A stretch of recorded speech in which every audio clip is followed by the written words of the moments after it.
चला, या निमित्ताने तरी फिट्टमफाट झाली म्हणायची. म्हणजे कसली भिट्टमफाट? अरे असं काय करतेस, विसरलीस? मला जेव्हा अस्थमाचा अटॅक आला होता तेव्हा तू हॉस्पिटलला घेऊन गेलीस आणि आज मी तुला घेऊन गेलो हॉस्पिटलला. आता तुझे माझ्यावर कसले उपकार नाही, सुटलो मी जेव्हा तुला हॉस्पिटलमध्ये घेऊन गेले होते ना तेव्हा चूक तुझी होती. त्या रात्री तू आईस्क्रीम खाल्लं होतंस आणि म्हणून त्रास झाला तू. मग आज कोणाची चूक होती? तुझा काय हात धरून कोणी भाजलाय का? चांदेकर, कमाल झाली. एरवी मी माझं माझं माझं असं पालुपच चालू असतं तुझं. आज तू तुझ्यामुळे असं कसं सुरू झालं अचानक? जे आहे ते आहे. बर, माझा हात भाजलाय मान्य आहे, पण त्यावर बाम तू लावलं होतंस आणि म्हणून आपल्याला डॉक्टरांकडे पळावं लागलं. त्यामुळे आजही चूक तुझीच आहे. काही फिट्टमफाट वगैरे झालेली नाही. आला मोठा. एक मिनिट, तू हाताला बाम लावलीस ही चूक आजोबांना सांगेन म्हणून तू मला काही वर घेऊन आलास ना? उगाच आगाव नाही म्हणत मी तुला.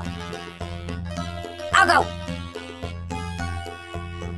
हाती आगाव, प्रत्येक गोष्टीत स्वतःच खरं करते. या खरेच्या हाताला जर खरंच भाजलंय तर ती काहीच काम करू शकणार नाही. म्हणजे आमची डिझाईन जर ही अति आगाऊ करत असेल तर ते कामही तुला करता येणार नाही. आणि मला जर डिझाईन्स वेळेत मिळाली नाहीत तर मग मला सगळंच खरं काय ते कळेल.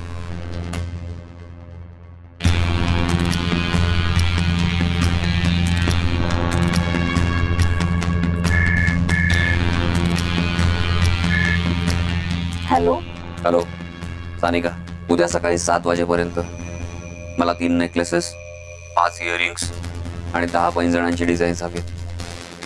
आणि सगळी डिझाईन्स मला इंडो वेस्टर्न स्टाईल मध्ये हवेत. Okay sir. नाही ओके नाही, पूर्ण ऐकून घे. आता 7 वाजलेत. उद्या सकाळी 7 वाजेपर्यंत तुझ्या मैत्रिणीला हे सगळे डिझाईन्स पाठवायला सांग. जमेल ना? हो जमेल ना सर, तसा काही प्रॉब्लेम तर नाहीये. गुड. ठीक आहे सर.